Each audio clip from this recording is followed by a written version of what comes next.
अस्सलामुअलैकुम सामीन व नाज़रीन। आज हम उर्दू ज़बान के इब्तिदाई नक़ूश की तलाश के बारे में पढ़ेंगे। तो चैनल पर नए हैं तो सब्सक्राइब करें और बेल आइकन भी दबा दें और वीडियो को लाइक करें। चलिए शुरू करते हैं। ज़बानों के बनने और परवान चढ़ने का किस्सा दिनों और महीनों का किस्सा नहीं है। ज़बानें सदियों में बनती हैं और इर्तिका के मुख्तलिफ मराहिल से गुज़रती हैं। यानी कि जो है इर्तिका यानी कि मशहूर होने में किसी भी ज़बान को जो है आवाम या लोगों तक पहुँचने में जो है बहुत तरह के ऐसे हालात से उसे गुज़रना पड़ता है। अपनी लिसानी खुसूसियत की बदौलत दुनिया की ज़बानें और बोलियों मुख्तलिफ ख़ानदानों में बटी हुई है। ज़बानों का सबसे बड़ा ख़ानदान हिंद यूरोपीय ख़ानदान है। उसी हिंद यूरोपीय ख़ानदान की एक मशरक़ी शाख हिंद आर्याई कहलाती है। दीगर तरक्की याफ्ता ज़बानों की तरह हिंद आर्याई ज़बानों के इर्तिका की भी एक तवील तारीख़ है। शुमाली हिंदुस्तान में हिंद आर्याई ज़बानों के आगाज़ का सिलसिला आर्यों के दाखिले हिंद से शुरू होता है। आर्यों की आमद के सबब सबसे पहले यहाँ जिस ज़बान की निशोनुमा हुई उसे वैदिक संस्कृत कहते हैं। जब हिंदुस्तान में आर्य लोग आए तो जिस ज़बान को यहाँ देखने को मिला वो सबसे पहले वैदिक संस्कृत उसे कहते हैं। वैदिक संस्कृत ज़बान यहाँ सुनने और देखने को मिला किसके ज़रिए? आर्यों के ज़रिए, और आर्य लोग वही ज़बानें बोलते हैं। वैदिक संस्कृत के कदीम तरीन नमूने ऋग्वेद में मिलते हैं। यानी कि वैदिक संस्कृत के अगर अल्फाज अगर देखी जाए पुराने हैं तो ऋग्वेद में मिलता है। वाज़ेह रहे कि मुक़द्दस वेदों की तादाद 4 हैं, जिनमें मुक़द्दस वेदों की तादाद 4 हैं, जैसे ऋग्वेद, यजुर्वेद, अर्थवेद, सामवेद, जिनमें ऋग्वेद सबसे कदीम है, जिनमें जो है ऋग्वेद पुराना है सबसे। ऋग्वेद की यही ज़बान जब अदब और क़वायद के हसूल व जवाबात में बंधी तो क्लासिकी संस्कृत कहलाए। यानी कि ऋग्वेद की जो ज़बानें थी वो संस्कृत, वो ज़बान जब असूल व जवाबात क़वायद के अंदर जब आया, यानी कि बोलने का जो तरीका है उसके नियम कानून जो है, जैसे उसमें क्या है माजी वगैरह, माजी, हाल, मुस्तकबिल का जो इस तरह का बोलने का जो नियम है, तो उस नियम पर जब उसको बांधा गया तो जो है आगे चलकर ये क्लासिकी संस्कृत कहलाई। उसके बाद क़वायदी असूलों में ये ज़बान इस तरह जकड़ी के लगभग 400 कबल मसीह तक चला। यानी कि जो है पहुँचते पहुँचते इन्होंने 400 मसीह तक पहुँचते दम तोड़ दिया। तो 400 मसीह लगभग पहले, यानी कि जहाँ से 1 ईस्वी 2 ईस्वी अभी जो शुरू हुआ है, अभी 2025 ईस्वी चल रहा है, तो जो ये 1 से जहाँ शुरू हुआ ना, वहाँ से और 400 साल पहले तक ये पहुँचा था। इसकी वजह आवाम ने एक ऐसी फितरी ज़बान इख्तियार कर ली जो तलफ़ुज़ और क़वायद दोनों के एतबार से आसान और सादा थी। ये ज़बान प्राकृतिक कहलाई। क्लासिकी संस्कृत बाद जो है जो ज़बानें आवाम ने इख्तियार की वो ज़बान सादा और आसान इख्तियार की थी। ये ज़बान का नाम क्या है? प्राकृतिक ज़बान कहलाए। प्राकृत कुछ दिनों बाद प्राकृतें भी क़वायद असूलों के शिकंजे में कस गई तो अवामी ज़बान के धारे का रुख जो एक बार फिर बदल गया और आवाम एक मरतबा फिर सादा, सहल और फितरी ज़बान इख्तियार करने पर मजबूर हो गई, जो प्राकृत की बिगड़ी हुई शक्ल, प्राकृतों यही बिगड़ी हुई शक्ल अब फ्रांस कहलाई। अब फ्रांसों की निशोनुमा 600 ईस्वी से 1000 ईस्वी तक होता है। यानी कि यूँ मान लीजिए क्लासिकी संस्कृत 400 ईस्वी तक चला, उसके बाद प्राकृत जो है 400 से 600 तक चला। अब फ्रांस जो है 600 ईस्वी से 1000 ईस्वी तक अपभ्रंश चला। ठीक है, अब 1000 ईस्वी के बाद उसके इर्तिका की रफ्तार तेज हुई और मुख्तलिफ अपभ्रंशों से मुख्तलिफ जदीद हिंदी आरियाई ज़बानों के वजूद में आने का एक सिलसिला शुरू हो गया। और 1000 ईस्वी के बाद जो है ज़बानें तब्दीलियाँ होते गई और मुख्तलिफ अपभ्रंशों में बढ़ते गए और जदीद हिंदी आरियाई ज़बानों वजूद में आई। जदीद हिंदी आरियाई ज़बान वही है जो ये जो पूरा है ज़बानों का खानदान वो हिंदी आरियाई ज़बान है। तो ये जो नए नए ज़बानें हैं तो वो जदीद हिंदी आरियाई ज़बान हो गया। ठीक है, सिलसिला शुरू हो गया। इंसानों की तरह ज़बानों के भी अपने ख़ानदान होते हैं। इस लिहाज से दुनिया की तमाम ज़बानों को 8 ख़ानदानों में तकसीम किया गया है। ज़बानों का सबसे बड़ा ख़ानदान हिंदी यूरोपी ख़ानदान है। उसकी मुख्तलिफ शाखों में से एक शाख हिंदी आरियाई भी है। हिंदी यूरोपी ख़ानदान है, उसमें जो है उसकी शाख में जो है हिंदी आरियाई ज़बान है। और इस हिंदी आरियाई की शाख से जिन जदीद हिंदी आरियाई ज़बानों का वजूद अमल में आया है उनमें उर्दू ज़बान भी शामिल है।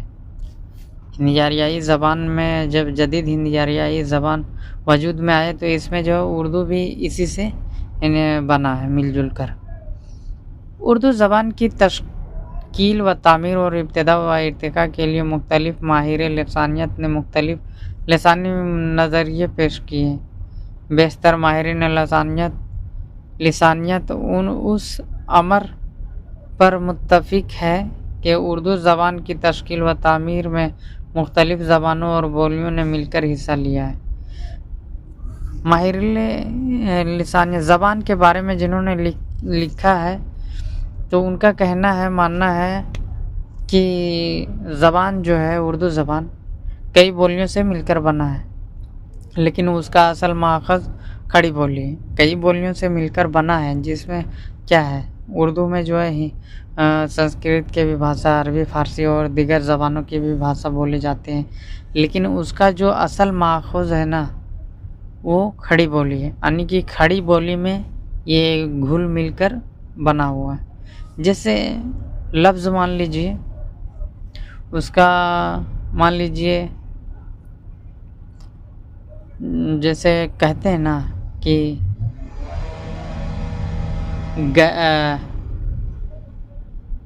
वो घर गया या किताब पढ़ा, तो किताब तो समझ लीजिए एक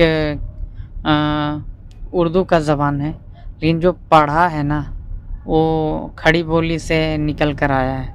खड़ी बोली में ये है कि आखिर में खड़ी बोली के सबसे आखिर में अलिफ का इस्तेमाल होता है। जैसे पढ़ा, लिखा, आया, या भी में अलिफ है, गया, जाएगा, आएगा, सब में इस तरह का अलिफ आता है। ये सब खड़ी बोली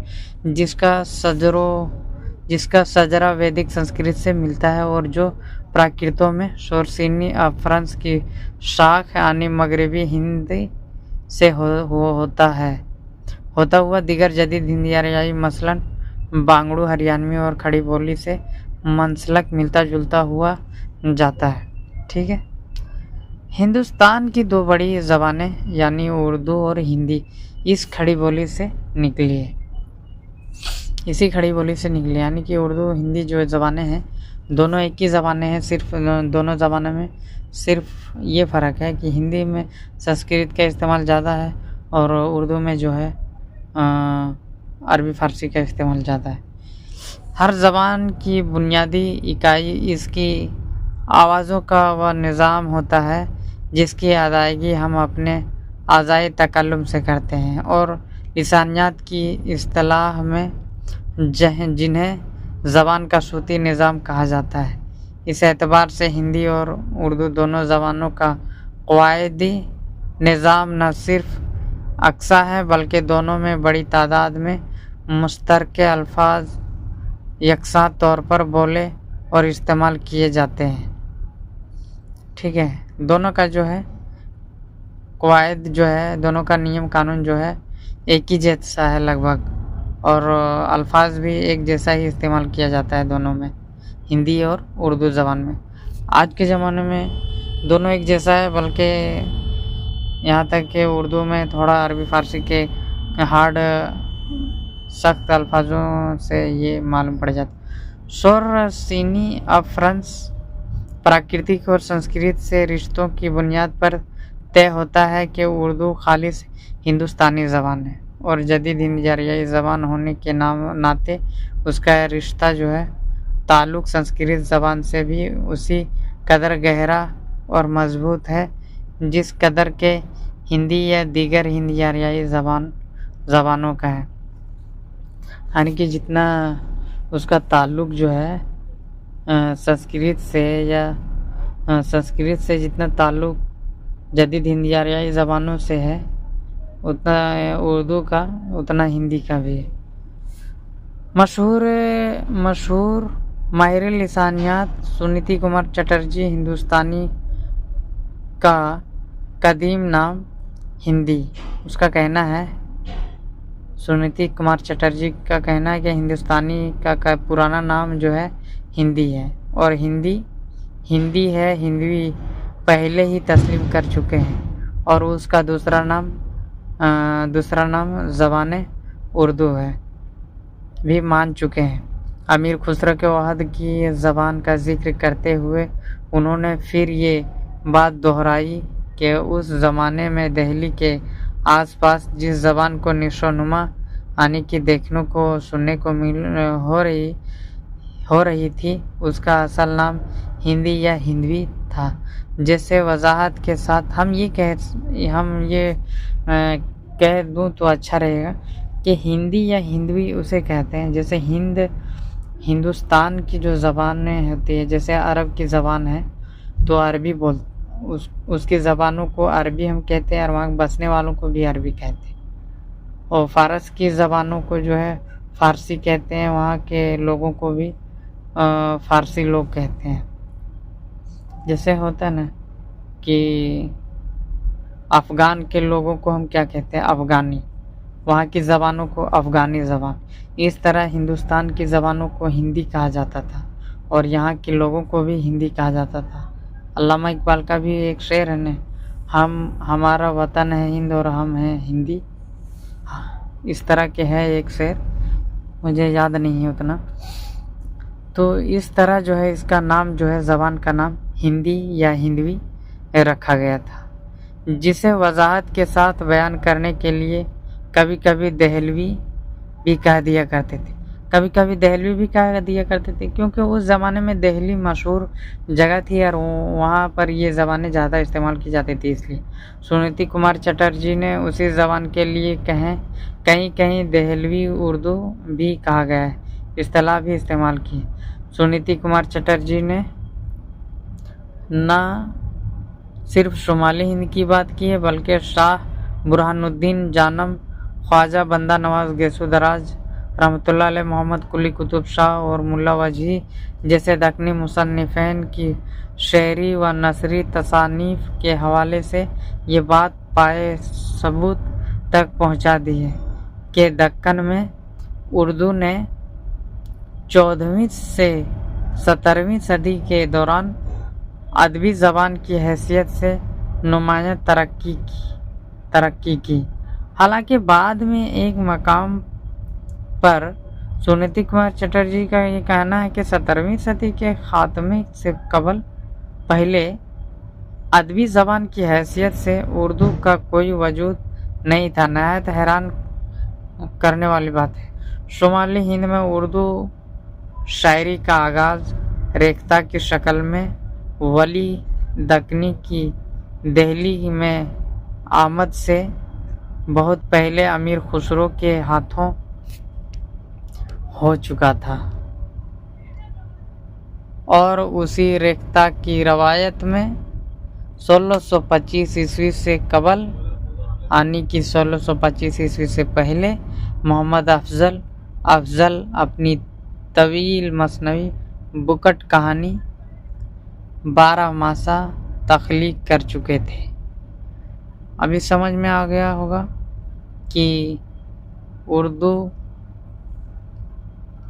ज़बान के इब्तदाई नक़ूश की तलाश कहाँ से की गई थी? तलाश के बारे में कहाँ से शुरू हुआ? चलिए आगे फिर हम दूसरे ज़बानों के बारे में पढ़ेंगे। खुदा हाफिज़।